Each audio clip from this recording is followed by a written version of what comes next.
My man, Armando. What's up, brother? Thank you so much, man. I so honored and just excited to be able to have this conversation with you because about a year and a half, you and I met, and we were both in a driven event. And you're just somebody that came behind me. You're like, hey man, what's up? Where you from? You introduced yourself. You had this life, this just energy about you that you wanted to have a conversation with people, right? And you made me feel comfortable during that event. And since then, I was just like, you know what? You're somebody who's genuine. You're somebody who has an amazing energy. And obviously, there's certain things that happen in your journey, in your entrepreneurial, I would say, experience, right?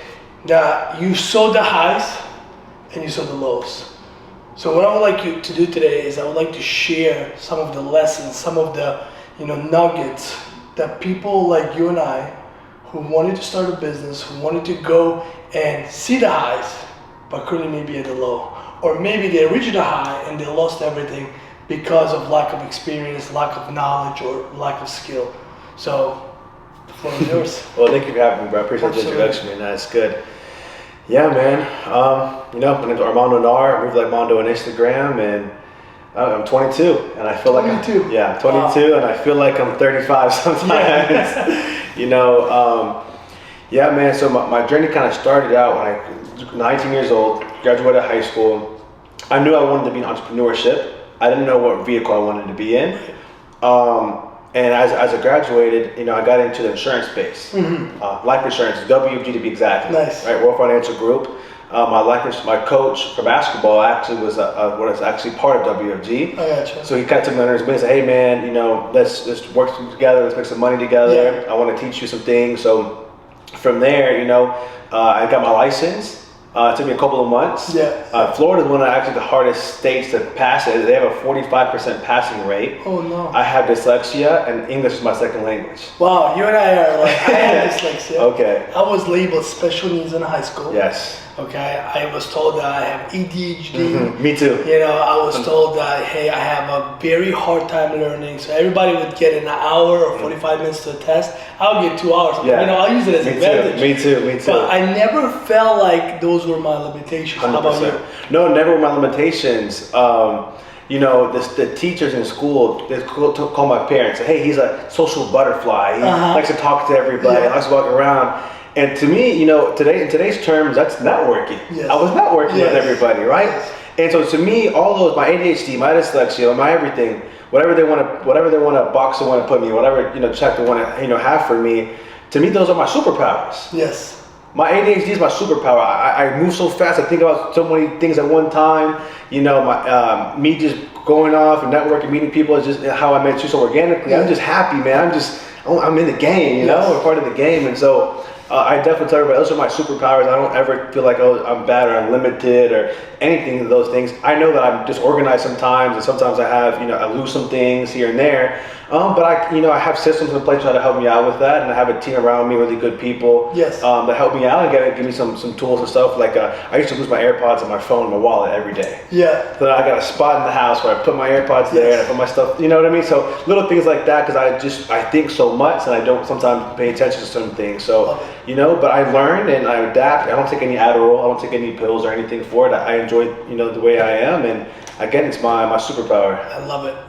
Why would you take Adderall? Why would you take a pill that's going to stop you from accessing your superpower? Yeah. It's like a Spider-Man saying, I don't want to be a Spider-Man. So. Yeah, 100%. No, 100%. Okay. Now, you started in WFG, right? Yes. You become a licensed insurance agent. Yes. What's next?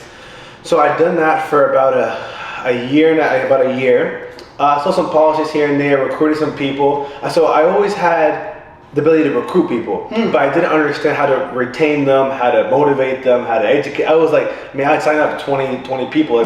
So here, sign up. There's everybody signing up, but we're all young. We all didn't have structure and stuff. And so, I was the only person trying to do anything, not, do something with my life versus everybody else just smoking, drinking, partying, and doing whatever, going to college. So I'm trying to do something a little bit different. So people were kind of gravitating towards me. But I didn't have the right resources. The person who brought me in, he was learning too. So we're all learning together. So it's all love. So I did that, for about a year, and then COVID hit. Now, before you go to COVID, I have a question Yes. for you, right? You said you could go out there and recruit 20, 30 people, but Yes. you cannot retain them, right? Yes. Now, do you believe that people signed up with you, they followed you because of, in my business, we call it Q, confidence, urgency, and excitement. I mean, like I said, you have this energy about you that's so confident, you're always on the go, and you're always excited that when I talk to you or anyone talks to you, they feel like by not talking to you, they're gonna miss out. Do you think that was your key ingredient? Yeah, 100%, 100%. You know, they see like I just doing something. I'm always like I'm moving. You know, that's why my Instagrams move like I'm on. I'm always moving. I'm here and there. I'm there. I'm talking about that, doing that. And so yeah, just like 100%. My confidence and my creativity to be able to have some kind of vehicle to do something in, and 100% was. It wasn't WFG what got them. It was me. They wanted to pay a fee to have access to me. And I only knew so much, but it looked like I had all my stuff together, or it looked like I know something more than my Ignorance peers. on fire. Yeah, 100%. Wow. 100%. Now, when I met you, right? I think you were 21. Yes, I just turned 21. Yes. Yeah, 21 years old. You're driving a Lamborghini, right? SUV. Yeah. Those are not cheap. No. Okay. You have an i8, right? You're on top of the world. I mean, I see you eating at the most expensive restaurants. You're traveling. Literally, I was talking to you and you're like, I'm going to this event, I'm going to that event, I'm going to that event. And it's like you were traveling every single week and you're living your life. You are on top of the world at 21 years old. And many people at 21 years old, they're sitting on a couch, they're smoking weed, they're watching Netflix, they have no idea what they want to do. They're lost, they're confused, they're complacent, and they're comfortable. Where did you find that ambition, and how were you able to channel it to be able to get to become successful that you were? I was born like this. I'm a natural entrepreneur. This is fun for me. I love the game. I love the journey. This is something that it's what I'm doing. I'm always thinking about business. It's something that, it wasn't taught. Structure was taught, right? But my will, my drive was it's in me. I see my dad, he's an entrepreneur. He has an insurance brokerage, as we spoke about. And I saw my dad, working for Northwestern Mutual at the time, selling policies. And I would, hear the stories of him telling me he'll go to 100 houses every day, knock on the door, trying to sell a policy. Knock on the door, 100 houses a day, he'd close maybe 5 to 10. He would not come home until we got at least 5. Wow. He would not, if he had to stay out until midnight or however time he had to stay out, he would come home with at least 5, because we had to feed my mom, my dad, my grandma, he had to feed the family. So that was his objective. And so hearing those stories kind of motivated, like, wow, this is possible. My dad could do it, And so he eventually broke away from that and started his own brokerage, and now he's, been doing very well for himself, him and my mom. But I kind of seen a journey of, we're in a small little apartment, small little, townhouse in Evansville, Indiana. Then moved to a okay house in Charlotte, to a little bigger house in Charlotte, North Carolina. Moved to Jacksonville, Florida, and moved again. So I kind of see the elevation. So I know things is real. I know entrepreneurship is real. I know business is is real, and it's a real thing. So I kind of learned a couple things from him, here and there, but kind of just watching him grow. It just inspired me, and I learned a lot, and I wanted to do bigger, I wanted to do better, I wanted to do faster, I wanted to do stronger, I wanted to do everything. So yeah, that's just a will in me. It wasn't like one day I was like watching this video, oh my God, and I want to be rich. Like, no, I've always wanted to be very wealthy. I've always wanted to have that ambition, and sometimes it makes people feel uncomfortable, but that makes I'm doing something right. So 100%. No one ever got to the top, without plucking a few feathers, right? 100%. A lot of times I say, if everybody loves you, then you're just a people pleaser. 100%. Right? Everybody hates you, you're just an asshole. Yeah. So to me, you have to have 50% of people that love you, 50% of people that don't like you, because not everyone's going to agree with what we do. I have a question for you, and I think this is a very deep question, and maybe you can or cannot answer. Your father, immigrant. Yeah, from Venezuela. From Venezuela, comes to this country, right? If you had to look at your life at 21 years old and you had to compare it to your dad, who he was at 21 years old, who was your dad at 21 years old? He was a Navy officer. Navy officer. In Venezuela. Wow. Yeah, he was playing basketball for the Navy, and he was swimming for the Navy too. So that's what he was doing, and She was pretty tough.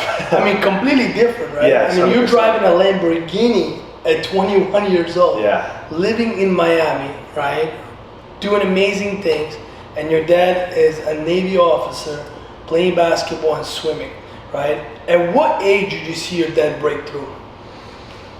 Oh man, I want to say, I think the small break that I noticed a little bit difference was probably, I want to say, probably 8 years ago now. 9 years ago, I saw when he opened up his own agency, his own company, own brokerage, Yeah. right, for Medicare and Medicaid. You know, he came home, told my mom and said, "Hey, you got to get a license." 'Cause my mom wasn't working. My mom was at home. Yeah.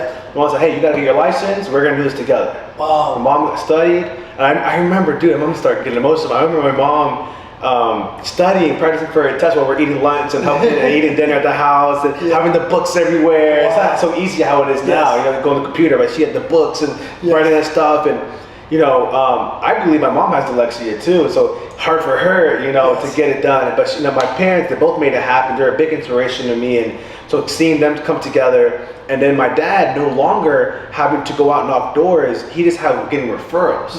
My dad doesn't have a website to this day. My dad has never run a single ad in his life for an agency. He probably has over, I think, around 3,000 clients, or how you say it? Customers. 3,000 customers. You know, an average of $20 a month he makes on it. And they have a, you know, very beautiful house in Jacksonville Beach, and so you know, I just seen them come up, but it didn't start like that. You know, I said he knocked on the doors and he built relationships.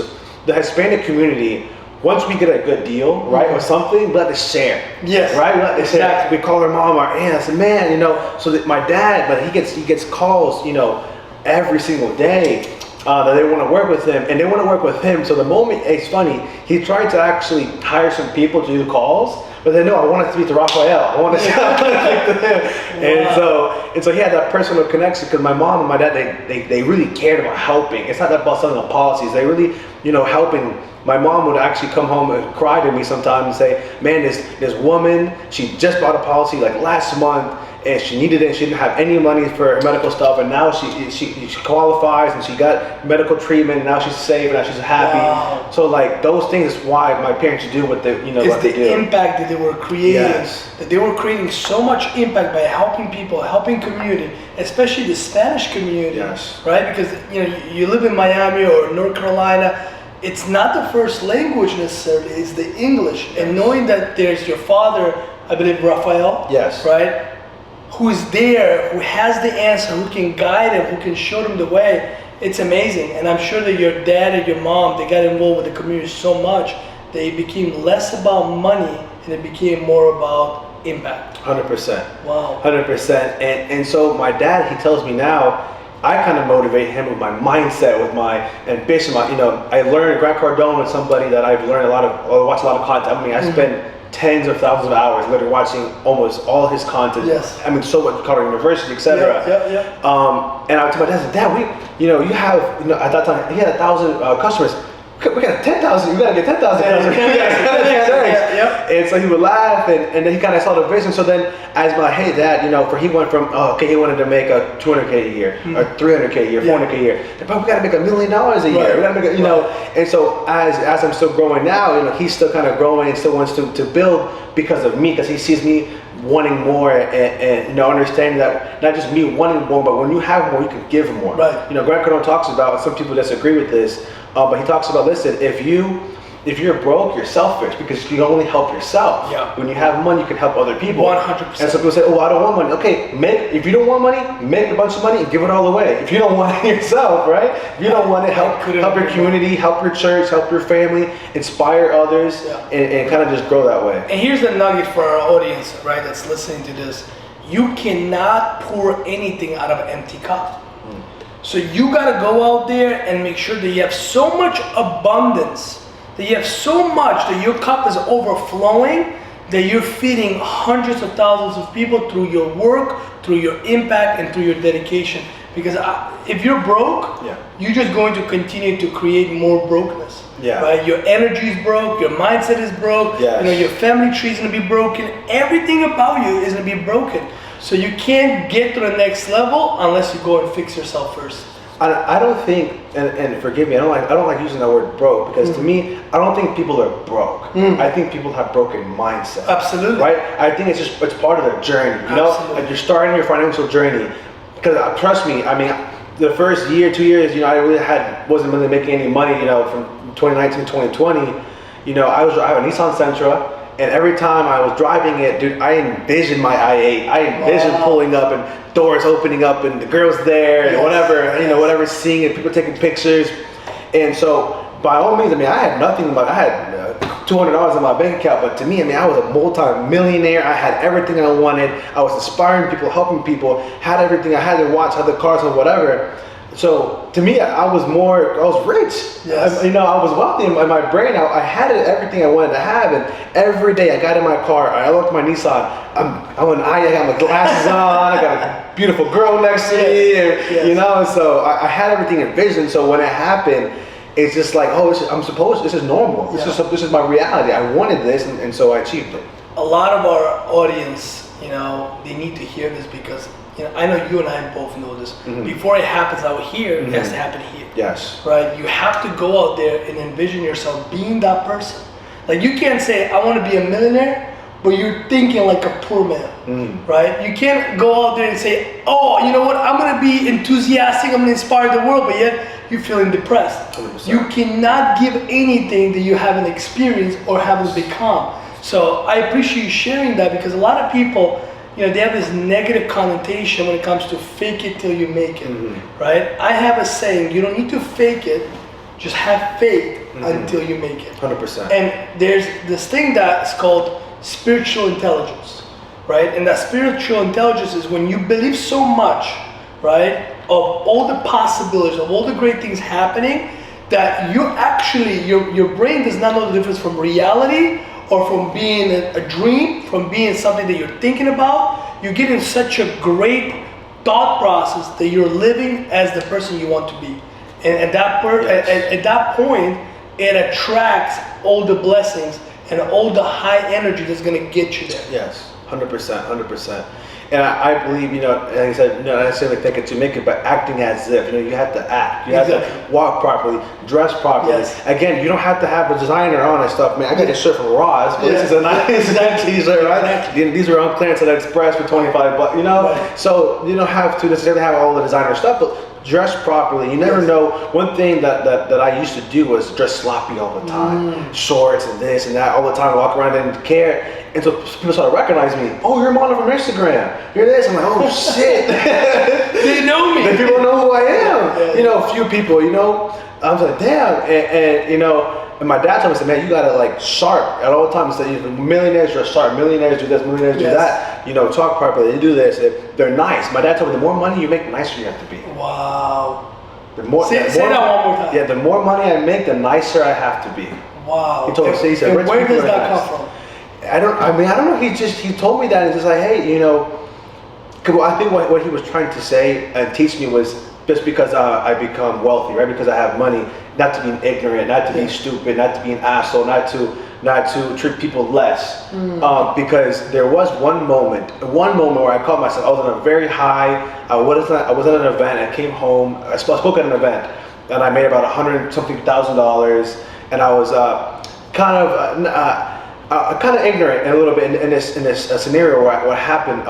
So I flew into the airport. My parents flew into the same airport as me here in Miami, and we're leaving, and we're gonna go. We're getting an Uber, and I ordered an Uber XL, and I think this is like not like is it towards the end of COVID, but kind of some things were kind of acting funny, and so at the time I ordered a big Uber XL for my family to come in, okay, and then we can all go. We were like 5, 6 of us, and so Uber XL can fit all of us.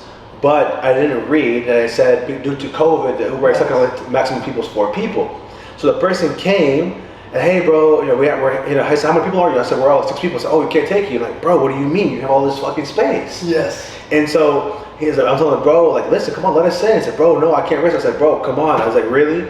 And so I'm kind of going back and forth with this guy. And I said, oh, and I did it, and I almost like, I'm just being so authentic now. I'm being so real. Right when I'm about to say this, like, and I said it, you know, at the airport, I'm just being so ignorant, stupid. I was like, oh, like you broke motherfucker, man. You Uber driver, this. And the guy got pissed off, and he got out of the car to try to fight me. And I had my brother, my mom, my sister, my dad with me. And of course, he kind of came up and didn't do anything. And then he got in the car and tried to hit me leaving. And I just embarrassed myself, my family. I just showed, I showed my ass, and at that moment, I realized that, like, hey, like, I cannot let wealth and success change me. I'm not this person. I've never been this person. I've never acted this way. My dad taught me better. I've learned better. And so at that moment, my mom, like, she didn't recognize me. She's like, who are you? This is not my son. My dad said, this is not who you are. Wow. And so instead of using my success to enjoy and devour the fruits from it and stuff, and to maximize and enjoy my family, and it's the first time they're really seeing me, generating some big money. Right. And so my dad sat me down and said, hey man, you can't do this, and that. So then, I always kept it in me, of course, we like to use money as a tool to get access to things and shortcuts, etc., which is what's one of the reasons why it's for.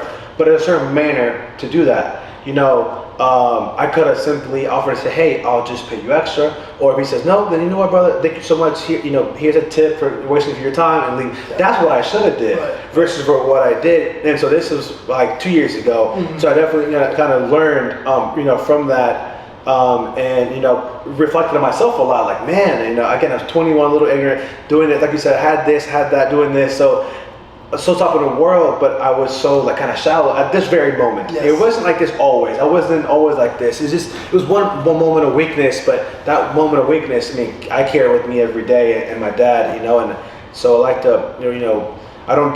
My dad taught me too. Don't do anything that embarrassed myself, my family, or my community. Wow. And I definitely showed my ass and failed him and my community and myself. I want to piggyback of that. I have a lot of young people, and we are a multi-million-dollar company in the tech space, and a lot of times we have new people come into the doors of Axe Elite, and they want to change our standard. They want to bend a couple rules. They want to do things their way. And I always tell my leaders, right? I have vice presidents, and I tell them, don't be afraid to lose people. Be afraid to lose yourself by pleasing those people, right?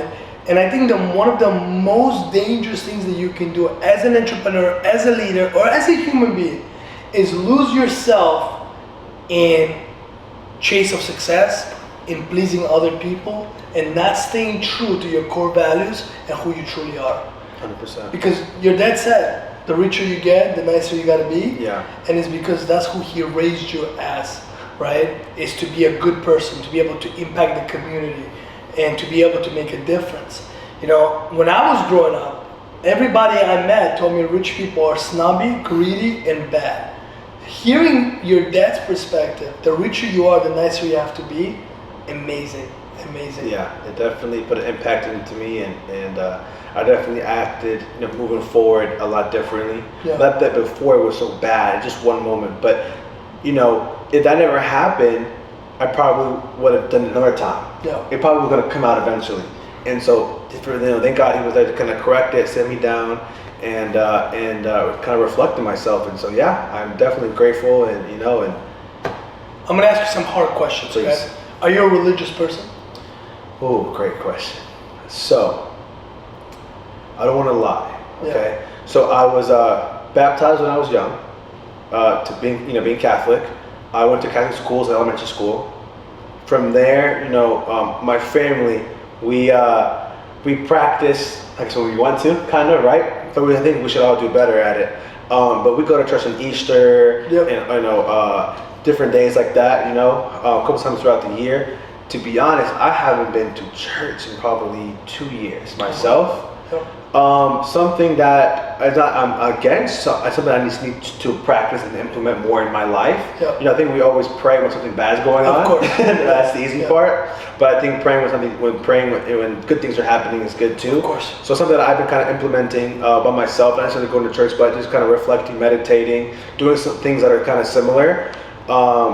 but I would love to, when I walk into a church, you know, Yeah. I definitely feel it. I definitely feel the energy and stuff, Nice. or whatever, however I want to, you know. There's a reason why I'm Capture asking that. this question, right? And it has nothing to do with religion Yeah. or spirituality. It has to do with how your story is today.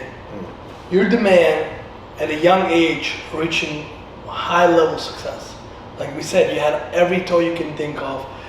People would stop you, take pictures with you. You would go and speak at events, and you would do a lot of great things, right? You were at the top of the world. And today, you know, recently, about 7 months ago, Yes. you hit rock bottom. You lost your Lamborghini, you lost everything you had, right? Why is this happening to you? And if you believe in God or higher power, what is it trying to teach you? And why do you think you're going through this right now? I wasn't ready. I wasn't ready. I think everybody thinks that they're ready until they Wow. get everything they want, and then you're like, oh shit. And I cannot tell you, I didn't see this. I saw peaks, little warnings, little red flags, but Wow. when it happened, I'm like, fuck. I like this. I'm getting excited. Yeah. This is like a movie that you watch, Yeah. right? And this is the moment where everything gets exciting, Yes. right? So I'm like, where's the popcorn? Because I want to hear Yeah. more about this. So go ahead. No, yeah. So again, I saw warnings. People were telling me, "Hey, structure things a little bit differently. Hey, fix your credit. Get good credit. Something happens, you can borrow, get loans, get funded, etc. Hey, have a lawyer check out this contract." Yeah. So, and I'm hearing these, yeah, I'll do it later. Yeah, I'll do it later. Yeah, I'll do it later. I mean, bro, I would go to events. Some events I spoke at, I paid. I would sponsor them. Here's here's a 10K. Let me speak in front of 1,000 people, and I'll present my offer, my e-commerce offer, and leave there with 200 grand, 300 grand. Right, of course. And walk home on a jet or a JSX or whatever. Come back to Miami, enjoy, go on a yacht, go to Poppy Steak, enjoy. Like nothing Poppy happened. Steak. Like nothing happened. Yeah. And I wasn't responsible. I said I bought the toys, but I didn't buy any assets. Wow. If I would have bought a real estate property, I could have got an equity line of credit out of it. Yeah. I could have done so many different things. I could have sold the property. If I was buying property, if I was buying stocks or something, other asset, or just save. I had no savings. I had the Mondo Fund account. That's what I like to call it. The Mondo Fund. Wow. Mondo Fund. I didn't believe in tax. My friend said, get a CPA, taxes. Yeah. Oh, get that stuff later. Wow. So I had hundreds of thousands of dollars coming into my bank account. Woo. Yeah. There's no taxes in Mondo world. There's this Mondo Fund. There's Lambos, there's Rolex, there's Poppy Steak, there's 11 Live, there's clubs, yes. there's jets, there's parties, there's yachts. There's Mondo Fund. This is What Mondo is the Fund world. drive behind that? Moments. I don't drink, first of all, I don't drink ever. Oh, no, okay. I don't smoke. Wow. Okay? There's no big story. There's no I got drunk and drove or something. Yeah, There's no yeah. story with that. I just don't. I don't like to take Girls? service. We're about to get serious. I'm gonna be very vulnerable. Yeah. So, god damn it. Okay, so let's get into it. Girl, that was my vice. God damn, how you knew Yes. that? So I'll be honest. So making a lot of money. I had no girlfriend or nothing at this time. And listen, so I would go to strip clubs and I just spend my time blowing money, doing God knows, you know what. A lot actually. I did it a lot. Wow. A lot. Money was going. Dude, I felt like a fucking degenerate sometimes. Wow. What time is it? 1:44. So in Miami strip clubs before 3 o'clock they give you free lunch if you go. Oh, really? Yeah. So I mean, even though I had money, I'll go take a little free lunch. So I would spend, bro, from maybe 1 o'clock to 5 o'clock there. Oh. Just blowing money on girls, Yeah. watching TV, people just smoking and drinking, and you lose time when when you have the time. I had time. I had no responsibility. I had no nothing. Because you built a business that Yeah. was passive. Correct. And it was working and operating on its own. 100%. And so I was just there. I would drive, and they know me, and I walk in and spend money, and bro, spending a couple $100, maybe a couple $1,000 a day, just hanging out there with these girls, doing God knows what in there, wasting time. And I felt like at one point I was like, man, I'm a piece of shit. Like, what am I doing here? Wow. I had no business doing this. And so, I was there a lot, and that was my vice for a while until eventually I had to cut it. I was like, man. First of all, I want to admire you for your genuine realness. You know, the fact that I can see that you forgave yourself, that you love who you are, because you can speak of your past so comfortable and confident that it doesn't really matter and doesn't make you who you are today. Correct. Right? But here's a nugget for all of the audience. Before you get some ass, go get some assets. Yeah, 100%. So again, I didn't have any assets. I had the Louis Vuitton, I had the Rolex, I had whatever. But and people were telling me, save, taxes, assets, then go buy whatever. Have the assets pay for it. Yeah, okay, whatever, sounds cool. So, things I couldn't have exactly prevented what happened. I wish we'd get into it in a second. Yeah.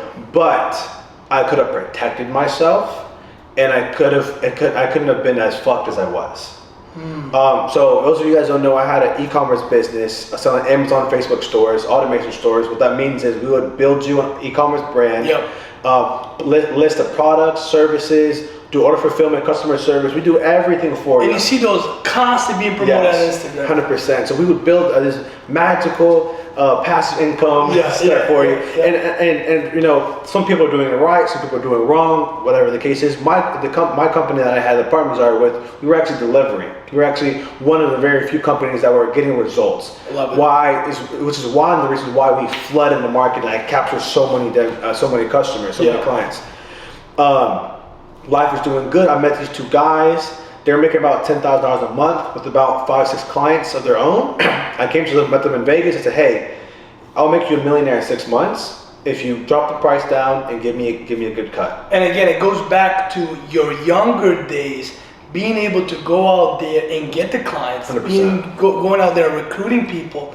You use that, your superpower, right? You channel it to attract these two guys and to have that confidence to come up to those two guys that are making $10K per month and say to them, "Hey, I'm gonna make you a millionaire." Yeah, and they're like, "Are you serious?" I'm like, "Bro, I swear to God, if you deliver, you come through, I will market, I will sell, I build a team, I'll do everything. I swear, give me 6 months, I'll make you a millionaire." Wow. And so I did that. My strategy was to go to real estate events, pay to speak or attend, network with everybody, and sell these stores. Real estate people like passive income. They like, residual income, and they have the money to do it because the property is not cheap. Of course. So I was like, okay, so that was my niche. So I went to one event and I sold like 5 stores in a VIP area. My first event actually here in Miami. And then from there, I was like, okay, use that cash. How much is each store approximately? So that way the audience can get a rough idea. Yeah, so this time, this price doesn't exist. It was $3,500, okay, for a Facebook automation store. And you would make an estimate of $500 to $700 a month passive. Okay. And it'd take around 2 months to get started. Wow. Okay. So it was kind of like a no-brainer offer that I kind of created. It was like in 8 months you made your money back. Correct. Yeah. And we had people making good money, a little bit more. But yeah, so that's kind of the basics of it. Dude, I sold hundreds of these, hundreds at a time too, very fast. And so as I'm selling these things, I was going to events and I would pay to speak. So my biggest event was in Dallas a year ago, almost around a year ago around this time.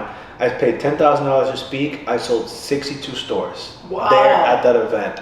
I left on a jet with my cousin. We never flew a jet, never flown private. I spent the money on a jet. We flew from Dallas over here, landed here in Miami. And this is my first touch of real money. You guys can do the math. I mean, it's $250,000. Yeah, exactly. And my net profit was around $2,500. Wow. Per thing. Wow. So that's like 75%. Yeah. That's amazing. So came in from the jet, went straight to a yacht. Had a chef on the yacht cook me my man, dude. We did it. Again, I shouldn't have done that, but it is what it is. So that's what we were doing, and then I thought, oh shit, this works. Let's do it again. Me and my cousin. Let's do it again. So I just kept flipping the money, and then, dude, boom. My biggest event, I sold like 200 and something, like 250, 260 at one time.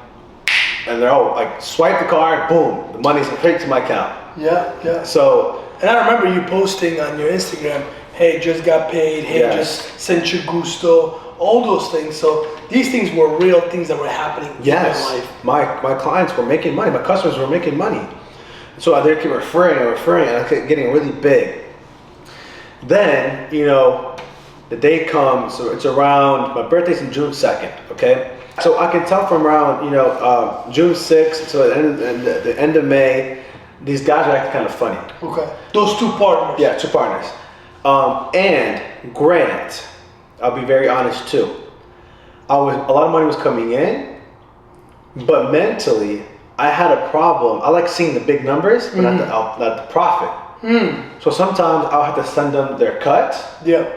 And I would take a couple of days because I like seeing the big numbers. Of course. Which is the stupidest fucking thing. Right. I needed to take care of these people. Yes. And so I did a couple of times, and then I stopped. I was like, okay, let me just pay them on time and stuff. Yeah. And so we also had another account together where all the money was coming in. So what happened was one day my birthday passed by. The day before my birthday, June 1st, I had a guy send like $45K, bought a bunch of stores. So I got money in, everything's good. I went and buy a Rolex on my birthday. I went and bought a Tesla on my birthday. Then a couple days later, I think around June 6th, June 8th, something like that, I get flooded. June 8th, because everybody was supposed to get paid on the 8th. And my phone blew up with a bunch of messages, DMs, texts, etc. I haven't got paid. How many clients do you have at that point? Bro, like 500 some change. 500 some change. Yeah. Wow. Everybody's blowing. Can you imagine my phone. sitting there and getting 500? I'm getting this text, email. What's going on? And I'm like, oh fuck. I'm calling the guys. They're not answering. I'm like, oh shit, this might be the day. And I was like, okay, let me wait till tomorrow. Wait the next day. Nothing. No hear back. What are you saying to those people? Hold on, let me figure out what's going on. And let me just see. Guys, everybody just give me a moment, give me a couple of days, let me see what's going on, into the system. And they never got back to me. These guys never got back to me. I just haven't talked to them Still to today. over a year. Over a year. You know where they are? I know where they live and stuff, but that doesn't matter to me. It's not the person that I am and stuff. So Wow.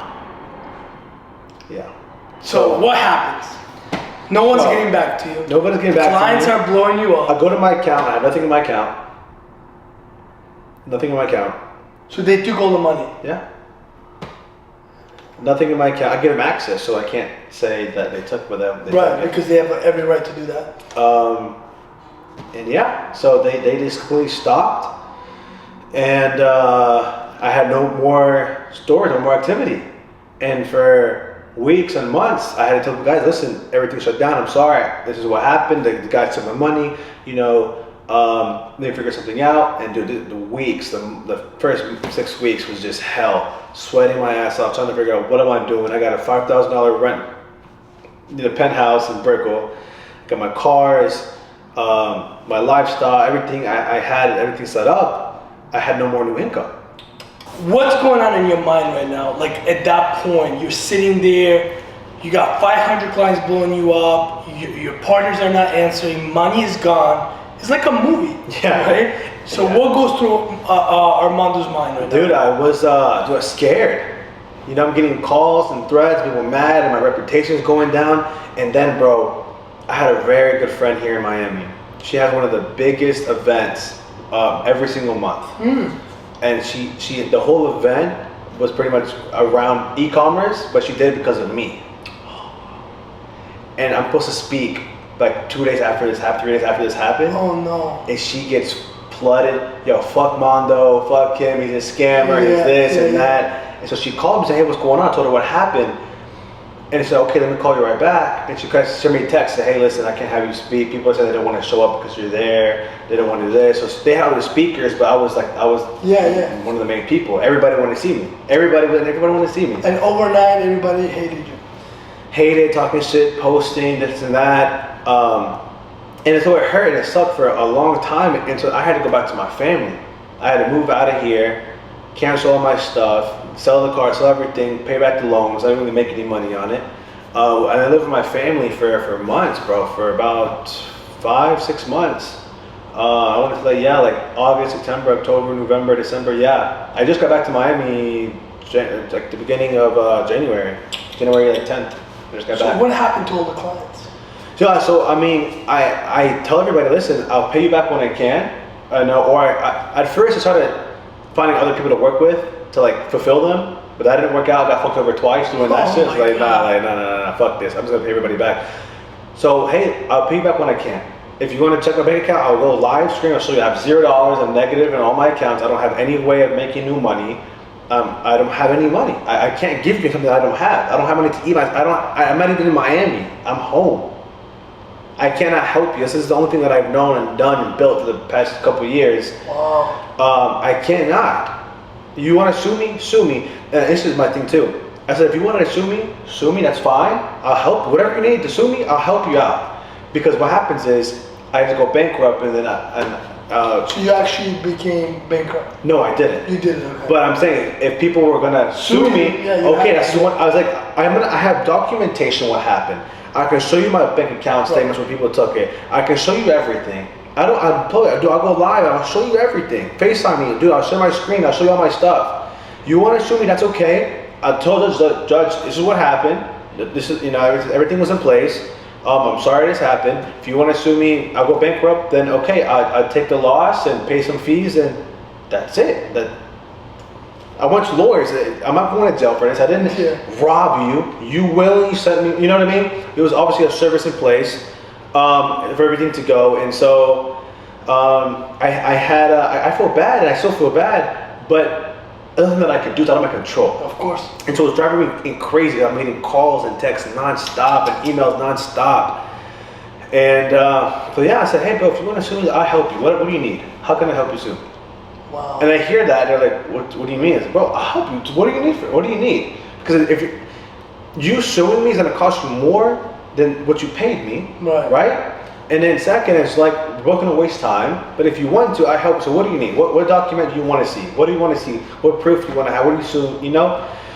So nobody sued me. I think right now somebody just said that they're gonna go ahead. I said, bro, let me know. I love what you love. Love you, bro, and whatever you need from me. But besides that, nobody else. Just everybody kind of waiting. And then I know for months, I just been thinking of, am I gonna do vending machines? Am I gonna do this? Am I gonna sell insurance? What the fuck am I gonna do? Yeah. And then, bro, I got into this tech space, as you know. Recently, about 6 weeks ago, 2 months ago, I had really good people that have a company, and they're in the tech space. One of them actually bought into the stores, and he was calling me every single day. I was like, fuck. Yeah. So he was calling me, but I'm thinking he was calling me for money. Yeah. And I'm like, bro, I just don't have it. But then I answered one. I said, let me just answer it. Like, yo, how are you doing? I know what happened. Da, da, da. So, yo, I've known about his software. And he said, listen, I want you to be an affiliate for me. I want you to sell my software for me. I'm like, okay, how does it work? What's it? You just buy it yourself and you resell it. Okay. So then I got the tech, called some network people, sold 10 of these things, boom, boom, boom, boom. And then one guy, he actually, there's actually a guy, he wanted to resell it to a lot of people. He had a really big audience. He had like 8,000 people. His Go High Level's biggest affiliate. I don't want to say anything publicly, but his Go High Level's biggest affiliate. He had 8,000 people underneath him. And so like, okay. So I connect to them, and then he's like blasting it, he's selling it a bunch, and I'm getting a little percentage, right? I'm getting, for example, like $12 every time he sells it. He's selling hundreds of these. So I got a little bit of cash coming in. Of course. Like, oh shit. Okay. Yeah. Back in the game. And then I started talking to them, and so there's some, white label, right? So the white label things, right? But I wasn't interested in that. I wanted to create similar tech with my own spin on it, my own name, my own different way of doing it. So after I helped them, they helped me create and build something. And I have it now. It's called Mondo Chat. Mondo Chat. Yes, sir. It's a social media CRM and organic lead tool. It allows businesses to scrape data on social media, upload to our CRM, and qualify the lead and send them a message. So for an example, people, if you're selling a real estate course, You go to Grant Cardone's page, you go to his likes, his followers, and his comments. You can download all those usernames, just usernames, not numbers, not emails, just usernames. Upload them to a CRM, right? The MondoChat CRM. You can qualify the lead. How you qualify them is you click their page and you see if they're a real person or they're not. If they're a real person, if they're in the industry you like, then you'd move them from qualified, to send message. And you showed me this, and I gotta tell you guys, the tool is amazing. It's amazing because it keeps you organized. It keeps you in check, right? You can go out there and you can message people directly, DM them, but then it's gonna be all over the place. You're not gonna know when to follow up, how to follow up. And I know that in about a couple of weeks, you have something big coming where it's going to enhance this tool and becoming 10 times better. Yes, I have some AI coming in the works that we're going to be able to automate everything, some messages for you, qualify leads for prospect. I mean, it's going to be everybody's best friend. Everybody's business's best friend. It's going to help you guys out with so many different things. And so the tech, I mean, right now this is amazing. Being able to you have no brand. You're somebody, if your audience is insurance, right? So, brand new agent, listen, you have no followers or nothing. Well, first thing to do is post content, right? And that's free. You get your phone, everybody has an iPhone, Android, record a video of yourself talking, speaking about your, becoming an authority in the space. Now you have a good profile. It should take you a couple of days to build, 20, 30, 40 pieces of content, right? Have a VA edit it, or if you edit it yourself, it's free. Then, you use MondoChat to reach out to people. So if you're a brand new person and, depending what kind of policies you're selling, right, for insurance, but if you're selling those IUL policies or annuities or whatever the case is, you can go to real estate investor groups on Facebook. There's hundreds of thousands of millions of people on Facebook. Type of real estate investor, go to somebody's group. You can download somebody's whole group. Everybody in this group is real estate, oriented. They're investors, interested, they're influencers. You can download all these people. You can upload them to your CRM and then qualify them, right? And then send a message and connect with them and sell your policies, sell your courses, sell your events, sell your tickets. You do this for any industry. People who use my software are in MLM for recruiting. They're in insurance, they're in Forex, they're in the recruiting business, they're coaches, they're agencies, they're marketers. Anybody that wants to scale their business, organically, you can still run ads. Ads are amazing, but if you're just starting out, this is a great tool. And if you're running ads and you want to do stuff organic, it's good too. And look at the cost efficiency on this, right? Yes. You spend $200 a day on ads. Correct. What if somebody wants to go ahead and use MondoChat? How much would that cost them? Yeah, it's $247, but we're gonna give them a discount. MondoChat 100, right? It's $100 off. Wow. So it's $197 a month. But right now, I'm at 1,800 users. 1,800 users. Yes. Wow, that's amazing. In 6 weeks. In counting, 6 weeks in counting. And dude, I haven't even turned ads on. I turned ads on Monday, and I expect 5 to 10 a day. And then 1 month, I expect 100 to 150 new users. Amazing. A day. Amazing. I know we're getting short on time. Yes. You have a meeting. I have a meeting to attend. I want to leave our audience with this. Okay, your story is amazing. I believe your story is a light to many people that are right now stuck in the darkness. So, question for you, and we're gonna leave this off, right? If somebody hit rock bottom, if somebody right now lost everything and that they were once at the top of the world, what do they need to do to get back to winning? And how do they, find themselves to be able to get through this pain, get through this dark moments? You have to have a winning mindset. Every day, it sucked. It was horrible. It's still horrible now. It's still going through it now. There's still pain and there's still, stuff that I have with myself. But I have a winning mindset and I still have the light. And for me, it's a little bit easier because I've been in the top. So I know what it tastes like, literally. I know what that gold $1,000 steak, a poppy steak tastes like, right? Yes. I know how they're feeling when you're on a jet, right? So I want to get back to that shit as soon as fucking possible. And so for me to do that, I need to, solve this problem, find solutions, build, scale, grow my company, right? And move forward. But you have to have a mindset. I didn't have a plan for months. For 7-8 months, I had no plan. I just, just doing whatever, learning, still being motivated. And there are some times where I didn't feel like doing anything, But I'm like, yo, I gotta get back to what it is. I gotta bring honor back to my name. I gotta bring honor back to my family, my culture, my community, my friends, my family, everybody around me. And so just the mindset is just so. I mean, I can't stress enough. I think differently. I just know, like, listen, I'm bound to, I want to become a billionaire. I want to help people. I want to do this. I want to do that. Those things don't happen if you don't have that mindset first, if you don't envision it first. So every day I know what I have to do. I know what my goals are. I know it's not just for me. I want to inspire people. Hey, this has happened to me. This is what happened. Okay, cool. I've learned, I've changed, I've grown, it's become better. If that never happened, I wouldn't be making the money I'm making now. I wouldn't be able to have, get millions of users on Armando Chat and make hundreds of millions of dollars a month. Right. Like, this doesn't happen. That's not where I'm at now, but that's where I'm gonna be. That's where I'm gonna grow the company to be. I couldn't do that with Amazon and Facebook. I couldn't do that. I couldn't have a million people. There's just no way. It just doesn't make any sense. And the risk with all that stuff. So, now I'm impacting people, helping people, changing people's lives, helping them make money, using the software. But again, it's just the mindset. Like, if you're down, and let's really be honest, right? I learned from Bradley, what does rock bottom really look like, right? You're homeless. Bradley's like, bro, I was homeless on the beach in California. It wasn't that bad. I mean, so what's really rock bottom? You have to acknowledge, right? I mean, if you're really homeless, okay, you lose everything. You're out on the street. You go to libraries. You can start learning, reading books, go to the computer, look up stuff. So I mean, there's still different ways, right? I'm doing things, right? So I think there's always a way. It's just a mindset. There's a will, there's a way. There's a will, there's a way, but having the right mindset of, like, okay, you can make it happen. I need to get back to where I was.